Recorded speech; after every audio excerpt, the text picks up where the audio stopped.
Hello everyone, I am Brianna and welcome to today's video. I have my Cora TN in front of me in the size A5 and my 2022 12-month planner. So in this video, I want to kind of highlight the 12-month planner, show you inside and how I used it for 2022, as well as kind of talk about how I'm going to use it for 2023. So this is from Designs by Planner Perfect. It has January through December in this journal. And how she sets it up is you get a monthly spread, and then you have 4 pages, blank pages in between each month. Now, these pages, you can get them blank. This is how I like to have my pages. You can get them grid.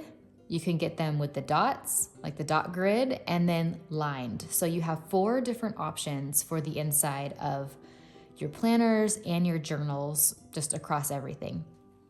Now, you are going to see that this paper here is a little bit more cream than the new paper that I'm going to show you on my new 12-month, because she did switch those papers.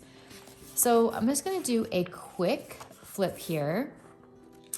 And the monthly spread, I utilize this as appointments, trips, practices, like everything that I need to know for our life, I'm going to put on these main pages. And then on the inside pages, there's just so many different ways that you can use them. I did one page for notes, and I called it the inbox. I think it's because I saw that name kind of floating around the planner community, and I kind of liked it. So I wrote that up there. And so mainly the 2022 12-month planner was used as notes for me. Sometimes I didn't use it because I had more space in my monthly planner, and I was utilizing that book more than this one.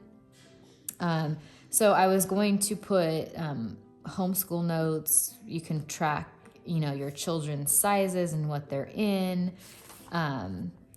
This one was an important event, my son's birthday. I was going to track monthly spending. I never did, though. That was just a thought, but that's another way that you can use this 12-month planner. You can draw your lines so that it looks like a checkbook register.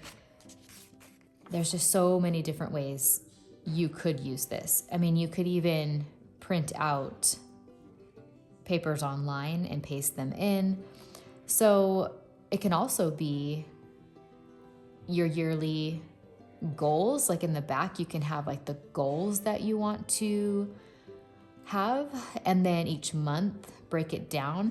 Now that I'm saying that, I'm kind of vaguely remembering Jenny saying that. I don't know, does she do that? She might. So this washi is Cocoa Daisy. You could put the holidays in there and what you want to do for that. Okay, here I did a week-long Instagram takeover of classical conversations. So I wrote down some ideas and things that I wanted to focus on each day. Here, there's a bunch of whiteout because I put all of the games and practices for my son, but he ended up breaking his arm, so he didn't get to play baseball last year.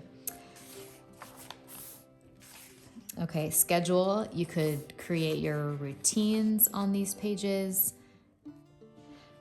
Here is April. I used some of this, these are little sticker washies from Cocoa Daisy to cover up the whiteout. I thought it looked a little bit better than just the white that it created. Okay, so same things here, Easter basket ideas. I tracked birthdays on here. So just any little notes that I needed to come up with. So social media, you could use this as a social media planner. You could map out, if this is what you do, you could map out your videos or posts that you want to put on Instagram. Okay, so these tabs, I had to remove a lot of them. They're from Coco Daisy. So they're just not sticking on my pages. I like the idea of having the months tabbed. On Jenny's latest video on YouTube, she put on these tabs for each month, and it has like JAN, FEB, like for each month. And she said they're in her Amazon favorites. So I do want to check those out because I think it's handy to have them tabbed. Okay, some of these pages didn't even get washi. Here's July, August.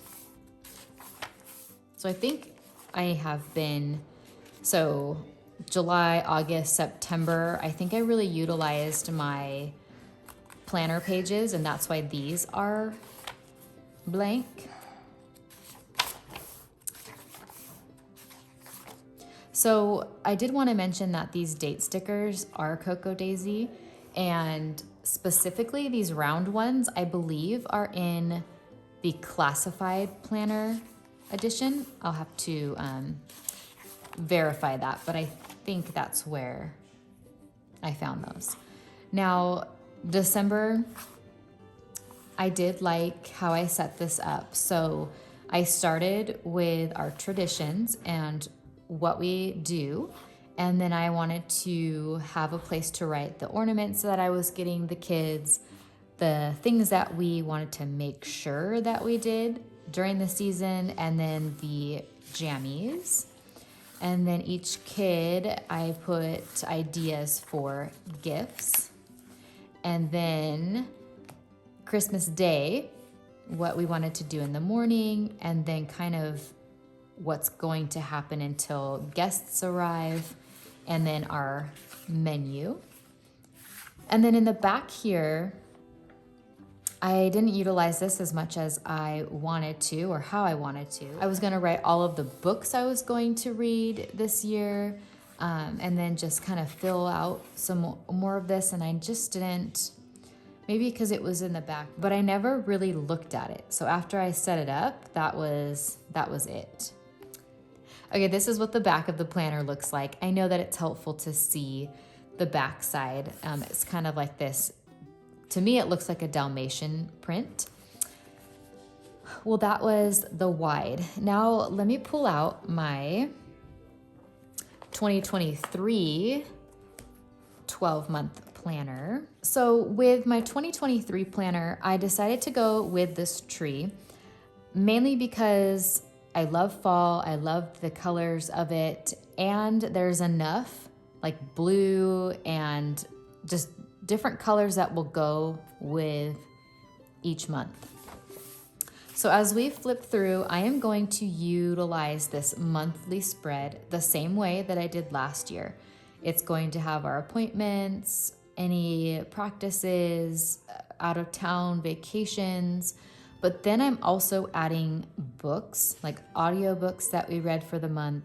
And my 2 older boys, I'm tracking the books that they read for the month. I am also adding the week number on the side. And then this is going to be utilized for homeschooling the most. So I'm going to break down each week and have each week be a page. This month though, there were 5 separate weeks. So there were 4 full weeks, and then there's gonna be a week where there's only 3 days here. I didn't write down the first week because we were on vacation. So I started with the 8th through the 4th. And I just had like the main focus of what we wanted to do that week, what I wanted to have the kids accomplish. The 15th through the 21st, there's not gonna be much going on because we're going out of town again. And then I'm gonna start doing it to where it's gonna be a weekly overview. So I'm gonna have each day of the week. So Monday CC starts, and then Tuesday I'm gonna jot down, okay, we have to do morning time, the kids have to do their math.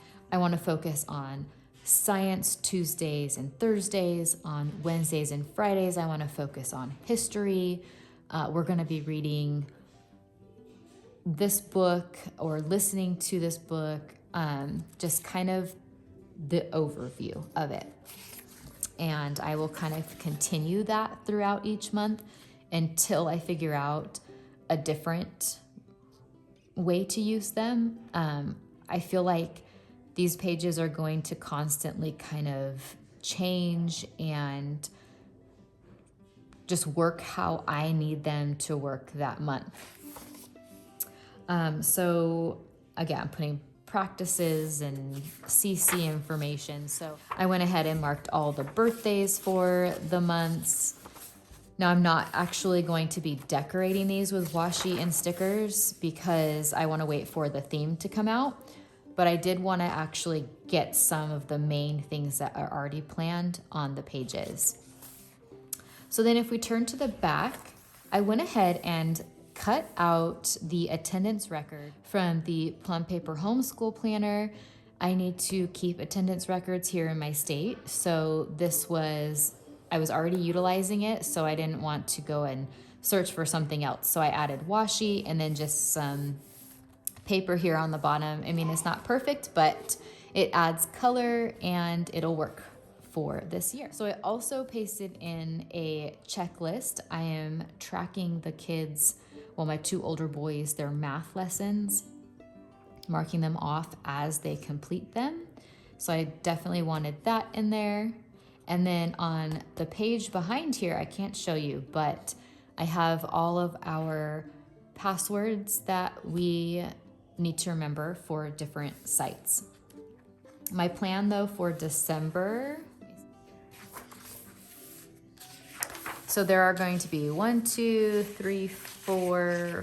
6 pages for December. So I will be able to do the same thing I did last year, where I write down our traditions and kind of have a list of the kids' wish lists of what they want for Christmas. All right, so I hope that I gave you some ideas of how to use the 12-month planner, and I hope that you enjoyed seeing how I use it. Again, this is the wide and this is an A5 size, so you can see the difference there. I will keep showing you how I'm using this yearly planner. I will do end of the month flips, and I'll make sure to show my 12-month planner as well. But I wanted to make sure to make this video just to show you how I used it in 2022. So let me know if you have any questions or comments about this. I would love to help you utilize your 12-month planner if that's something that you wanted to add in your TN. But thank you so much for being here, and I will see you all next time. Bye.